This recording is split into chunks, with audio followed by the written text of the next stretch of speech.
جدد حياتك وفكرة جديدة دمها خفيف. بتقول لك انت عارف ايه الفرق بين رقم 7 ورقم 8؟ هتقول لي الفرق بينهم ان 7 8 ناقص 7 يساوي 1. لا لا لا، انا مش بتكلم على الحساب، انا بقول لك تيجي نبص لهم. يعني اقف من ناحية رقم 7 هتشوفوا كام؟ 7. طب اقف من الناحية التانية هتشوفوا كام؟ 8. ايه ده؟ مع انه هو نفس الرقم. بيقول لك ان كان في 2 اتخانقوا مع بعض واقفين قدام بعض وقدامهم رقم 7 مكتوب قدامهم، فالاولاني قال ده 7، التاني قال له لا ده 8. الاولاني قال له والله العظيم ده رقم 7، التاني شايف من الناحية التانية قال له والله العظيم ده رقم 8. كان حلها ايه؟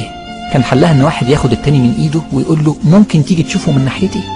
فلو راح شافه من ناحيته هيقول له ده من ناحيتي كانت 7 لكن من ناحيتك كانت 8. قصة بسيطة قوي. عايزة تقول لك ايه؟ قبل ما تحكم على الناس بص لوجهة نظرهم، شوفها من عندهم. المعنى ده مهم قوي يا جماعة. اشطر واحد فينا عايز يكسب الناس اللي يشوف ايه المناطق المشتركة بينه وبين الناس اللي يتكلم معهم فيها. طول ما انت مصر على وجهة نظرك ومش عايز تشوفها من ناحية وجهة نظر التاني هتفضل انسان عادي. اللي بيكسبه في الدنيا دي اللي يعرف ازاي يفهم وجهة نظر التاني.